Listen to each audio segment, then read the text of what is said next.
I'm Ronnie Eldridge. Welcome to Eldridge and Company. I don't know if you're as upset as I am about all this discussion of changing term limits, but I caught my colleague Doug Muzzio, a professor of public affairs at Baruch College, and also my colleague and host of City Talk, on his way out of the studio, and I found he's more upset than I am. So welcome, Doug, and let's talk about this. Oh, man, the blood pressure medicine. Go ahead. Well, what about it? I mean, let's separate it. Term limits itself may be a bad idea. I think term limits are a definitely bad idea. Yeah. I've been opposed to term limits, and if you're going to have term limits, it's better to have 3 terms than 2, both for the executive and the legislature, but in some senses, more for the legislature because the executive in New York is so powerful it needs a balance. So on the issue, the substance, I don't like them. I think you should extend it. On the process, forget about it. Totally different story. It's really unbelievable that in the city of New York that we are witnessing this whole thing. It's just a total. What is it? It is like a banana republic that somebody said. It's a takeover. It's a blatant power grab. Yeah. Clyde Haberman in the Times has described the attitude as after après moi, moi, after me, me. It is clearly an attempt by what some might call the socioeconomic elite, the permanent government, the oligarchy, the plutocrats, to have one of their own in office. And you've got Mike Bloomberg, who's got a big ego, who likes the stage, wants to be relevant, doesn't want to be a lame duck. Let's throw the rules out. Ever since I got me started. All right. Ever since I worked in government, you always heard the young people who did very well, became a commissioner or senior staff members and everything. After 8 years or something, they'd say, "I want to go into the private sector. I want to run something." Right? It was that envy that people growing up in the government had of the private sector. Conversely, it seems to me that people from the private sector, some of them, who reach the top of their business, they envy the power of the elected official. And that's exactly what happened with Mike Bloomberg. Oh, it's not only the power of the public official, it is the perks of the public official. It's all the security detail, the ability to command media attention, the deference. I mean, if he's the applause that comes. Right, so then you can go to wherever you want to go and you are on it. Exactly. If he's the head of the foundation, it ain't the same deal. So, Lord Acton was right. Power corrupts, and absolute power tends to corrupt. Absolutely. There's an element of that there. Right. So the charter, what happened? Was the charter amended by a referendum to include term limits? The charter was amended by referendum in 1993 to limit it to 2 terms. In 1996, Rudy Giuliani and Peter Vallone placed a referendum before the people, doing exactly what this law is supposed to do, change the term limits from 2 to 3 terms. But it was such a convoluted resolution. Well, it was phrased in the negative. It was convoluted, but voters both times overwhelmingly accepted term limits in the first instance and rejected its extension in the second. So in 1996, a substantial majority of New Yorkers voted for term limits and against extending them. So term limits is actually a part of the charter. Yes. All right. Yes. So the critics of term limits, the ultimate would be no more term limits at all. That's exactly right. You go back to the system that existed prior to 1993 where a mayor or a controller or now a public advocate could run for any number of terms, and it was the will of the people that terminated But that was always better for the mayor or the citywide officers than it was for the city council. Better in what sense? That voters paid more attention to those offices, more people voted. I mean, council members were elected with like 6,000 votes in a district because people didn't pay any attention to it, and they were there forever. There is the argument, therefore, that where term limits should be is on the legislative branch side, because they are unknown, less publicized. The machines, whether they're political machines or social service network machines, dominate at the local level. However, the flip side of that is that you've got an extremely powerful mayor in New York. The charter gives the mayor the dominant piece of power.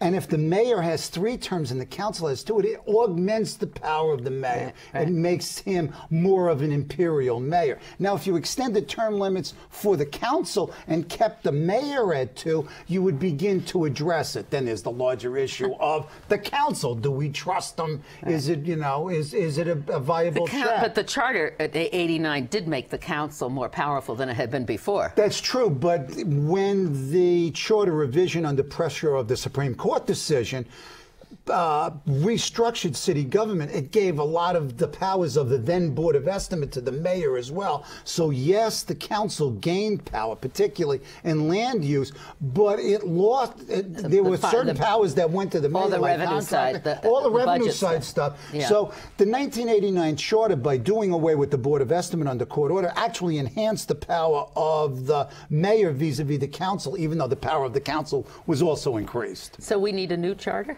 but a genuine charter revision? An independent committee? Is there such a thing? Excuse me. I think yes, I think there was in 1989. Yeah. I think the Ravitch/Schwartz commissions established by Mayor Koch really did do an extraordinarily thorough and rigorous job. I mean, you know, an editorial comment here. I co-wrote the report for the commission with Jerry Benjamin on the city council. I think that's the model, but we've had what, 6 or 7 commissions since then, and they've all been either narrow-gauged or overtly political. Oh, totally overtly political. Right. I mean, how many did Giuliani have? I mean, I don't know, 3 or 4. With one of his staff members. Yeah, right. One of his deputy mayors. I mean, it was totally political, and it was designed to prevent other things. One, a Yankee Stadium referendum. And Bloomberg has done similar things. The last charter, even though not as a disaster like the Charter Commission that proposed nonpartisan election, really dealt with narrow-gauged issues, even though it was a much more professionally run commission. Do you think if Ron Lauder, the heir of Estee Lauder, if he had not financed the original term limits legislation, would it have passed? That's a tough one to say, but Lauder's money and the organization that created clearly was a necessary condition, if not a sufficient condition, for that to have passed the first time and stopped the second time. And now he's a major person. I don't like to say player, but that's that's the expression in this attempt, right? Absolutely, it's the plutocrats of New York unite. I mean, the billionaires unite. It's also we boast that we have this fine public campaign financing, but that comes nowhere in it. No, it's just his millions of dollars. Fritz Schwartz, the former head of the Campaign Finance Board, suggested that if the mayor wants to run, he should forego using his $150 to $200 million and instead go into public financing. You know, nice idea, but you're out of your mind. The mayor's not going to voluntarily not spend money. The first time he spent $80 million, he said, well, that was too much. In a second election, because people would know him, he spent more money then. He'll spend whatever it takes. So here we have a mayor who who's run for two times, who's financed his campaigns so extravagantly, who has the opportunity to do the same thing now, although if this happens, he most likely won't have any opposition. So what you would think that the opposition would evaporate in the face of the massive amount of money, the fact that the mainstream media are in the tank and doing flip-flops of just astounding. It's like beached whale flip-flops, whether it's the Daily News or the Times. I mean, the media, the mainstream media are in the tank. Also, you got to give the guy his due. He's got extremely high approval ratings. Voters think he's doing a good job. And the combination of a well-perceived mayor plus an infinite amount of resources, who'd be crazy enough to really run against him. So you have the mayor. Then you have Ron Lauder, who comes in with his millions and is the champion of term limits, making an arrangement with the mayor saying, I want you to extend this only once for you. Right. Not for anybody. I don't care about anybody else, and I only want it once, right? Right. But then, obviously, that ain't going to happen. So the mayor, in what can only be described as a really tawdry deal, buys off Ron Lauder by putting Ron Lauder on a charter revision commission that's going to be established in 2010 when he talked about it in his State of the City. Come on. That's an important part because he hasn't even appointed the charter commission. That's exactly right. And if it goes according to form, you know, who else is going to be on this commission? Other sycophants and lackeys who are going to, you know, support this? So then you have the council. I'm in trouble, but go ahead. How many of the council members are up for election? 30, I mean, are up for out? I don't know, 30-something, I think. 37. Something. Some of those, and a good number of those, are running for other office because they're term limited out. It screws up the whole thing. So they can't run for public advocate or controller because the incumbents are going to run. Right. Chances but they are. Can. They could, yes. But and they not. Some of them will. Maybe. All right. Then you have the members of the council who are not being term limited out, some of whom want to become the speaker and chairs of powerful committees. But wait a minute, but some of them who are being going to be they just want to keep their jobs. They want to keep their jobs. I mean, unemployment is not a good thing in this particular political environment. So you've got this whole mess of people with all kinds of ulterior motives. And you've got all kinds of narrow self-interest here. And that, to me, is the biggest problem here. Both as sort of a citizen and as a political scientist, I find this reprehensible. The people have spoken twice, in 1993 and 1996. Now, sometimes the people make mistakes. The founders were afraid of the people. Read Federalist Papers number 10. And they created representation to act as a filter on the people. But to have the people express their will twice and just 27 of them, 26 in the council, and one mayor overturning that, and then downplaying the notion of having some kind of an election where the voters get a shot at it again, is just appalling. And then also they're taking such advantage of the crisis that we're in. Absolutely. For Lauder and the other financiers or people from Wall Street or wherever they are saying that you got to run because these are such troubled times. They want one of theirs in there. Bull. We've been in worse times before, and we haven't suspended the rules. The argument that Mike Bloomberg is indispensable to the running of the city in this fiscal environment, or even any reasonably plausible projected state of the city, just doesn't hold. And it is the hypocrisy of Mike Bloomberg being this nonpartisan mayor and playing a very, very overtly grubby game of self-interested politics. Right. Absolutely. I agree with you. Is this over the top? No, it's great. It's very terrific. I was just asking. But we've now... I'm in trouble. But I think back to after September 11th. Rudy tried it. Right. What did he try to do? Just to extend Rudy tried to extend the election? No, not postpone the election. Postpone his leaving from office for 90 days. Now, Mark Green, to his discredit, agreed. Mike Bloomberg, well, you know, that shows a little history, agreed. It was only Freddie Ferrer who stopped us by saying no. Right.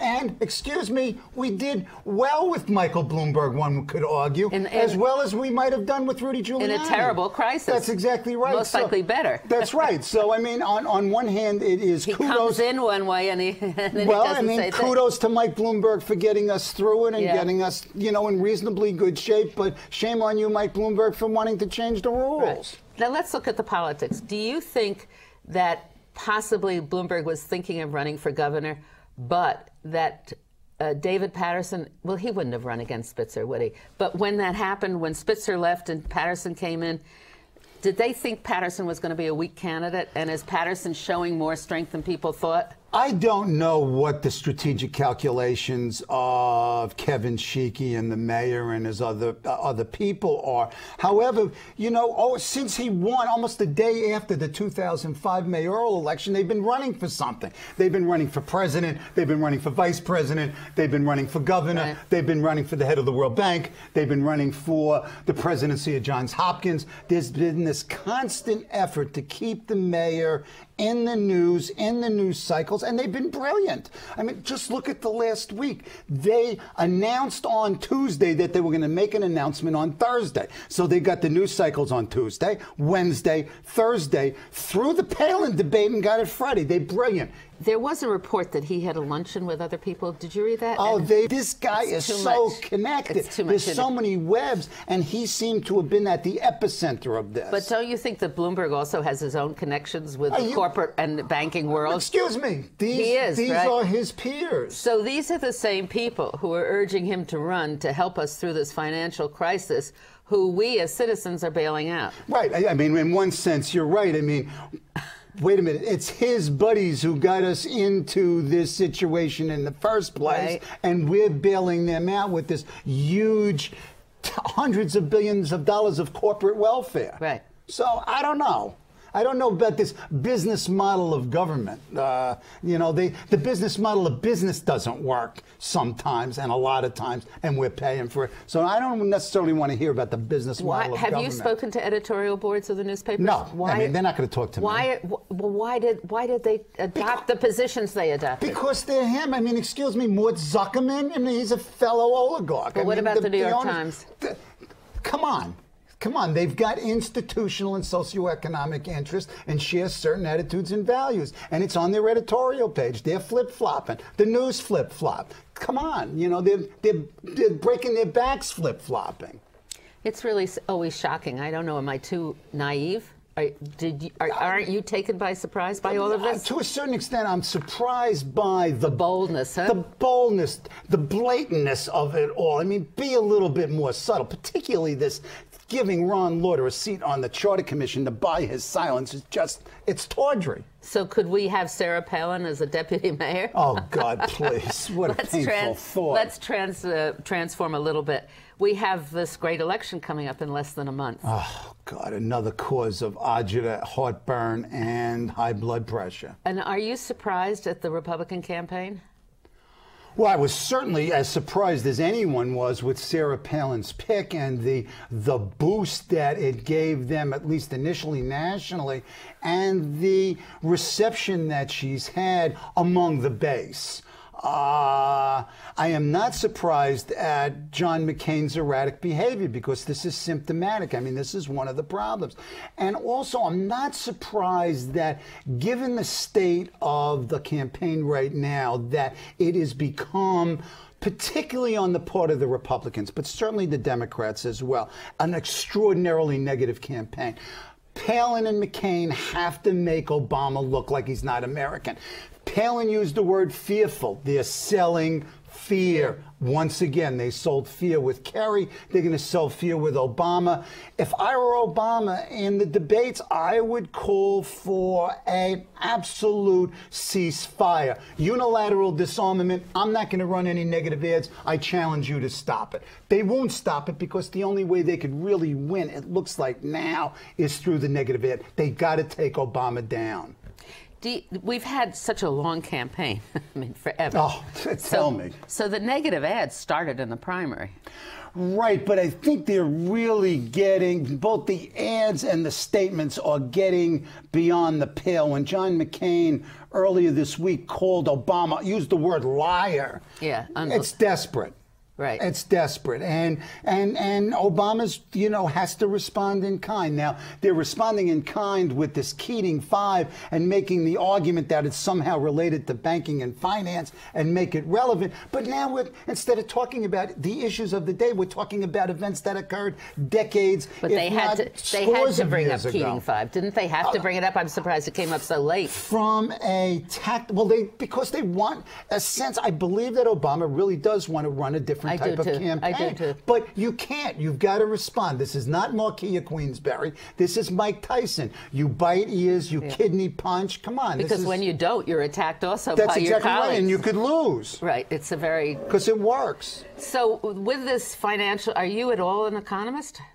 No, but I looked at my 401k, and as a matter of fact, today I did an interview with, you know, Comptroller Thompson, and, you know, an economics reporter and an academic, and it looks bad, at least for the short run. I mean, we are in really dangerous times. You look at the headlines, and you've got the world financial system is beginning to contract and collapse. So who the hell knows? And it translates into making this election even more important, it seems to me, because we have to prove to the world that we're going to change the role we've been playing in the world? I think that this has even become more of a critical election than we thought it was, and we thought it was going to be a critical election. It was already. about the war then, and about military intervention. And and also the changing electorate and their values. But this economic financial crisis really crystallized it. Now, to be perfectly frank, neither of the two have been offering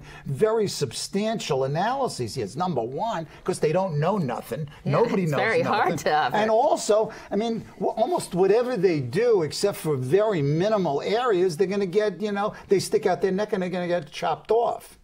So, I mean, there's a political fear as well as, if you will, an ignorance about what's going on. It's it's something that we have to pay and hope and pray and do everything else. I don't like to say pray because you know what. Anyway, we could light candles and do chicken entrails. Let's leave this large international and national crisis and come back to the state. The state government, which also doesn't work very well. Excuse me, it's a mess. It's totally dysfunctional. It's awful. Now, it can only be changed by constitutional convention. Is that right? What can be changed only by constitution? The structure or the rules and the basis? Oh, yeah. I mean, and forget about it. It ain't going to happen, but... Why? Why won't it happen? Because it's the legislature that has to vote for the constitutional convention? Right, and I think that, and again, I don't know the law. I think they have to do it in 2 consecutive sessions. It's a rather complicated form. Yeah. And the vested interests are going to kill it. Right. And on top of it,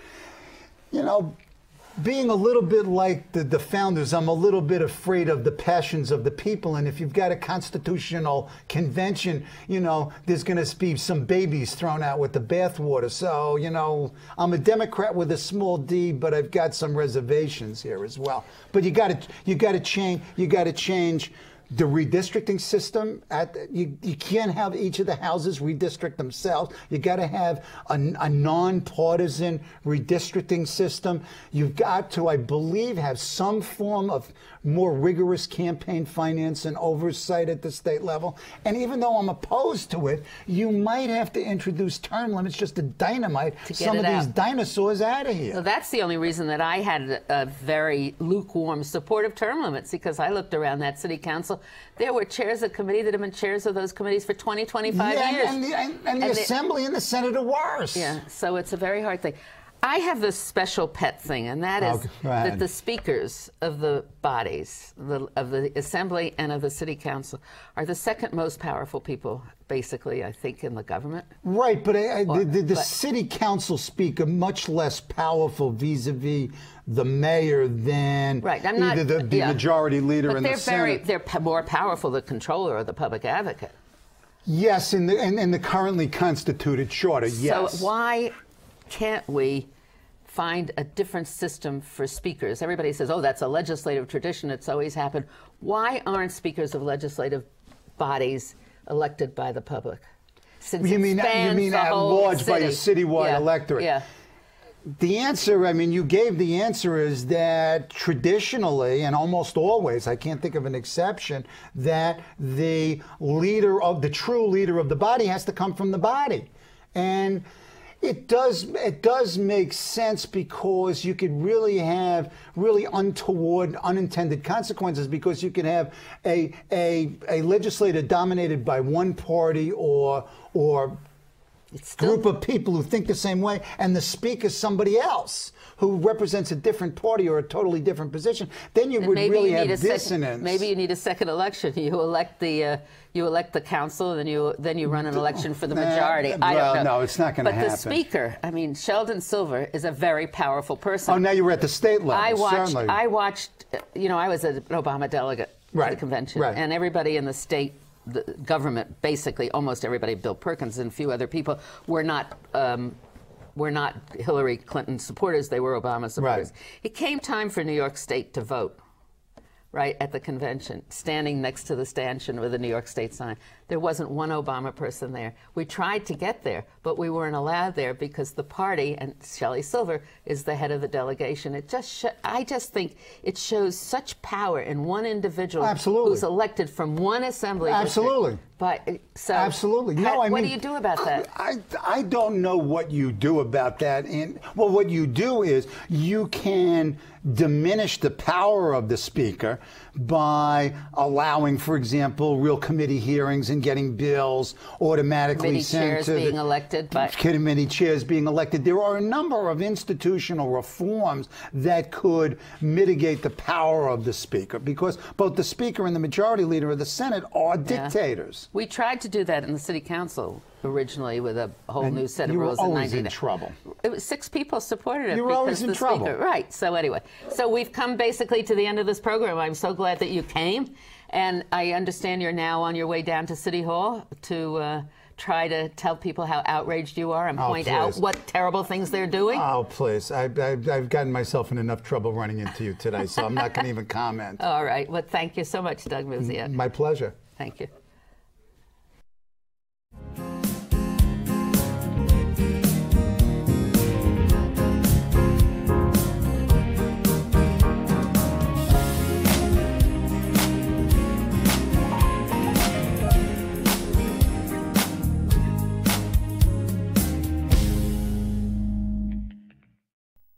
If there are any people you'd like to hear and topics you'd like us to explore, please let me know. You can write to me at CUNY TV, 365 Fifth Avenue, New York, New York, 10016, or you can go to the website at cuny.tv and click on Contact Us. I look forward to hearing from you.